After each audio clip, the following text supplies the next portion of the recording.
camboyano no comunica como nosotros, los colombianos. Ellos comunican las cosas más como, por ejemplo, por las fotos. Y claro, después obviamente tienen anécdotas que contar.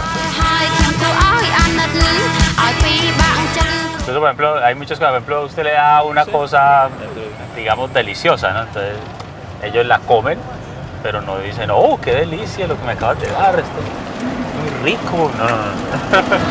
Muy bonito.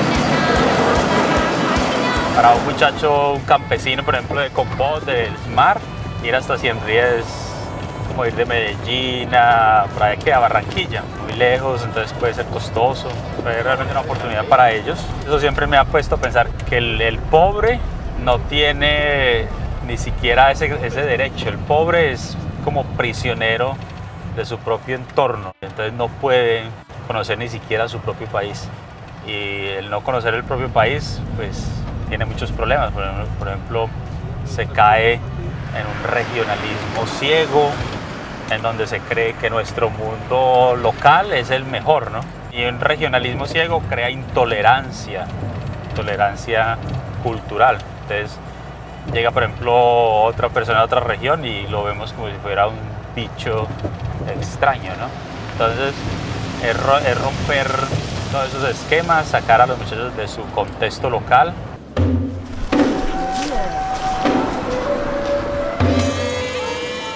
Yo creo que una de las características de que eso fue un imperio, ¿no? Una civilización muy importante hace siglos, es obviamente la naturalidad con que se continúa con el arte, ¿no? Por ejemplo, aquí tenemos la escultura, pues vamos a ver después también la pintura y las manifestaciones artísticas, la música, la danza.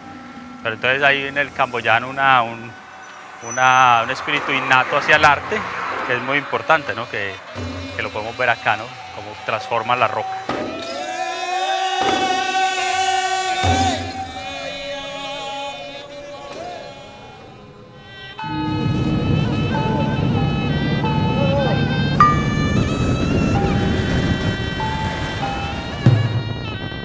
Seguimos en el camino de Siem Ríe hacia Kep. En este momento estamos ya en la mitad del país, en Komput Cham. Y aquí vemos, por ejemplo, la inundación que produce el Mekong cada año en los monzún. El monzún es la época de lluvias, son muy fuertes. Y bueno, y para la cultura camboyana el agua no es ninguna tragedia, es una bendición. Es la que da la vida, ¿no? La que produce el arroz, la que produce la pesca, ¿no? Entonces los campos se inundan, cuando llega y se inunda todo, pues ellos simplemente usan la canoa y la utilizan. Recuerda mucho, por ejemplo, como en el Chocó, en el Pacífico colombiano, ¿no? La canoita, la misma la utilizan.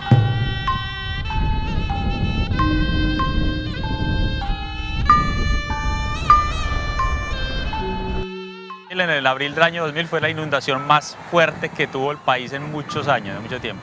Entonces en ese tiempo yo estaba aprendiendo camboyano. Y entonces ponían en la televisión internacional que Camboya estaba bajo el agua, que estaban muy mal, entonces mandaban muchas ayudas internacionales.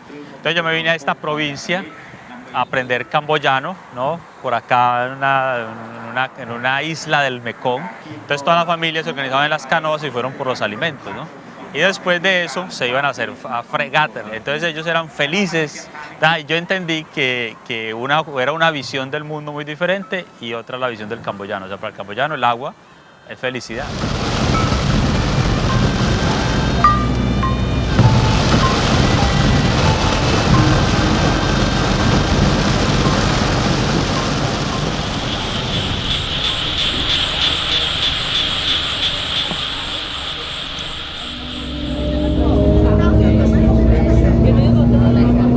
No me olvido del viaje en avión, era como un viaje a lo desconocido, ¿no? Yo me acuerdo de cada momento del avión, ¿no? Como 10 horas, ¿no?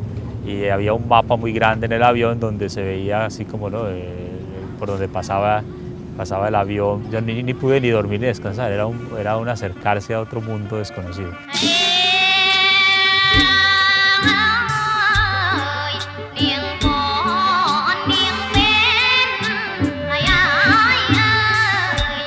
Cuando llegué ahí a Bangkok, ver por ejemplo la movilidad del asiático muy diferente pues por ejemplo a la policía italiana cuando llega uno, lo quieren revisar, ¿no? Y ver los tailandeses como más amables, más desprevenidos, ¿no? Más más tranquilos. Y la impresión de Bangkok, ¿no? Una metrópoli inmensa. Yo no me imaginaba una metrópoli como Bangkok. Era como Nueva York.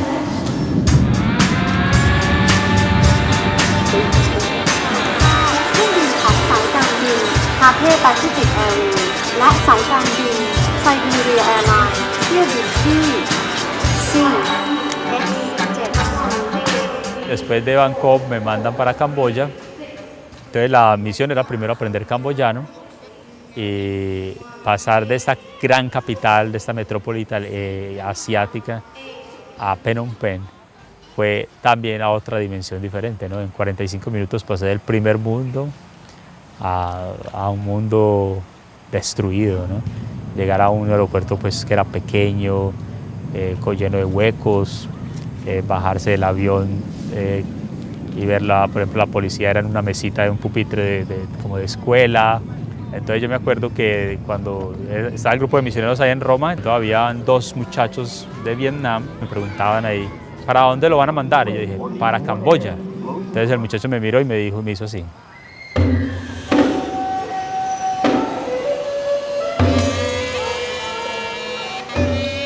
Hay dos puntos en Camboya que centran toda la historia de la cultura, de la civilización Khmer. Uno es Angkor Wat, ¿no? Que es el culmen, ¿no? De la civilización, del esplendor y de la gloria. Y el otro es este lugar en donde estamos, que se llama Tuol Sleng, también lo es conocido como el S-21. Y es fue una de las prisiones o centros de torturas más macabros de la historia del siglo XX. ¿No? O sea, no ha habido, ni siquiera se puede comparar con los campos de concentración de los nazis.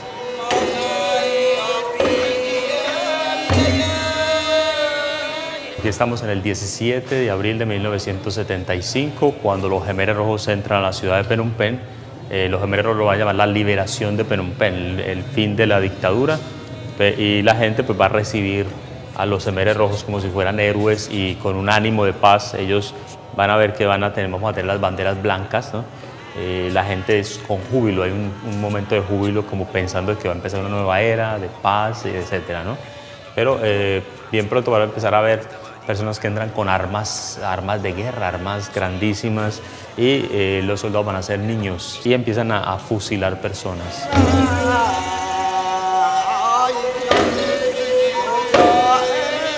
Esta es una de las celdas. Aquí era como la primera fase, ¿no? Cuando llegaba una persona, era internada en este lugar, entonces empezaban a hacer la interrogación acá. Aquí teníamos la mesa donde se sentaba el guardia, ¿no? Que iba a hacer las torturas, y esta era una cama eléctrica.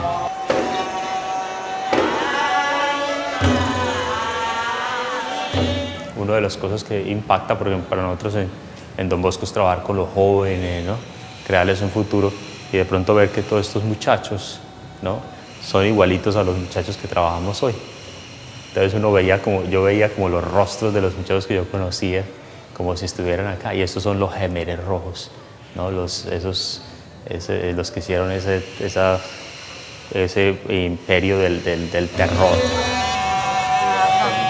Hay varios tipos de celdas. Hay unas celdas individuales, pero también hay unos salones grandes donde ponían a las personas, por ejemplo, a los niños los separaban, los ponían en un solo lugar, toda una estructura de paranoia en donde todo el mundo es visto como enemigo, ¿no? Cualquier persona podía ser, por ejemplo, si un vecino decía que fulano era como muy extraño, entonces lo arrestaban. Primero obviamente asesinan a todas las personas que estaban en la dictadura, después empiezan a asesinar también a la gente a su propio partido. Aquí vemos, por ejemplo, la sobrevivencia de uno de los antiguos tableros de la clase, ¿no? Entonces un lugar que era para la educación es convertido en una cárcel, ¿no? Y no es una cárcel, es un centro de torturas y de ejecución. Se dice que murieron alrededor de 17.000 personas, pasaron por acá entre niños, mujeres, ancianos, extranjeros. Una de las ideas de quedarme en Camboya, trabajar por la educación de los jóvenes y de los niños, es decir, que también Colombia se compromete con países como este también a ayudarlo a construir y a crear también una conciencia en nuestro país de que tenemos que trabajar más por la paz que por la guerra y terminar ese esa idea de que la guerra va a solucionar nada. La guerra no soluciona nada.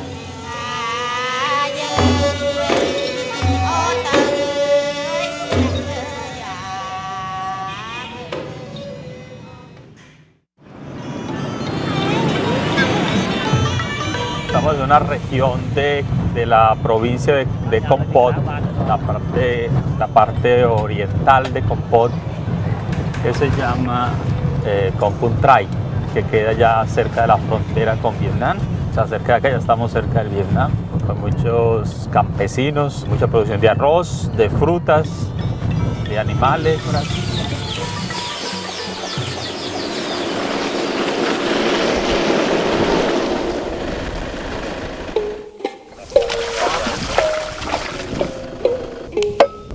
Veníamos acá y de pronto, sí, como que me fui.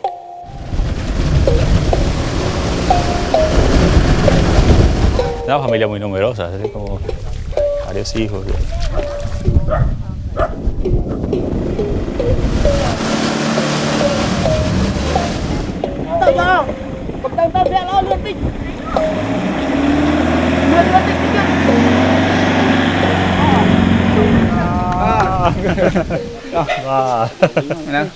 Con đã ba cái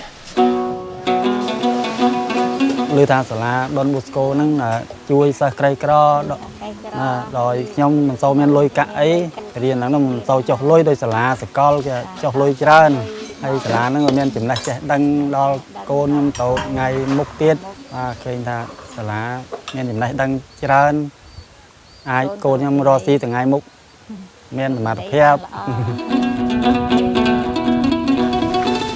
មុនពេលដែលខ្ញុំរៀននៅដុនបូស្កូខ្ញុំគិតថាជីវិតរបស់ខ្ញុំគឺខ្លីខ្ញុំគិតថាខ្លីខ្ញុំមើលអ្វីដែលចិត្តនេះបន្ទាប់មកខ្ញុំបានចូលរៀនដុនបូស្កូបានបរៀនខ្ញុំឲ្យមើលអ្វីឆ្ងាយឲ្យរៀនស្រឡាញ់ខ្លួនឯងស្រឡាញ់អ្នកដទៃឲ្យខំធ្វើការពូកែទៅខ្លាចចំនួនល្អឲ្យបានធ្វើចំនួនល្អសម្រាប់គ្រួសារសម្រាប់សង្គមជាតិថ្ងៃអនាគតនិងសម្រាប់ជួយសង្គមជាតិរបស់កម្ពុជានេះ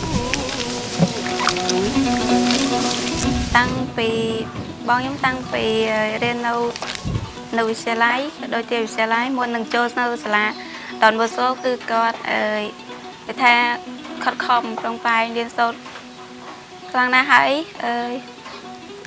គាត់ព្យាយាមក្នុងការសិក្សាហើយគាត់នៅទីនេះក៏មានសិលធម៌ល្អប៉ុន្តែនៅពេលដែលរៀននៅសាលាដុនបូស្កូគាត់មានសិលធម៌ល្អក្នុងការរស់នៅក៏ដូចក្នុងការបំពេញការងារហើយគាត់បានសិក្សាបានយ៉ាងល្អនៅទីនោះ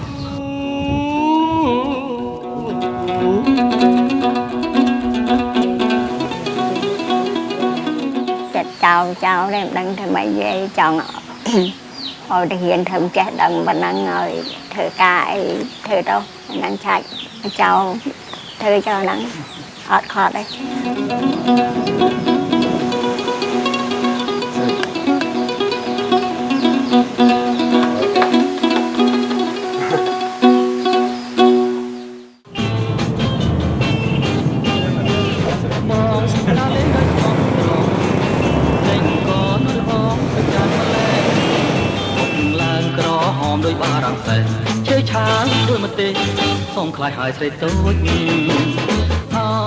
Bienvenidos pues a una de las principales ciudades de Camboya. Estamos en Sihanoukville.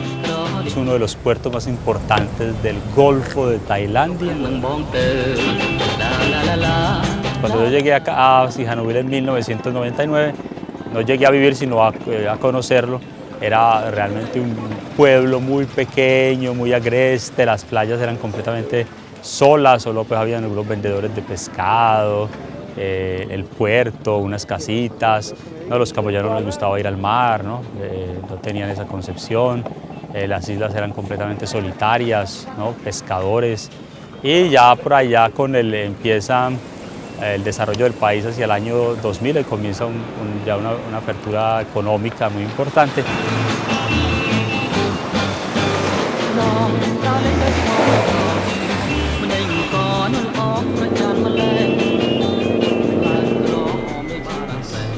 Aquí estamos en Don Bosco Sihanoukville, que es la segunda obra creada en Camboya. Tenemos la escuela desde el año 1997, entonces había que desarrollar la escuela, abrir más campos, empezamos la construcción del hotel escuela. Don Bosco llegó a Camboya con los refugiados, ¿no? En la guerra con el Vietnam, la guerra civil, ¿no? Duró por ahí hasta el 1992. En los años 80 muchos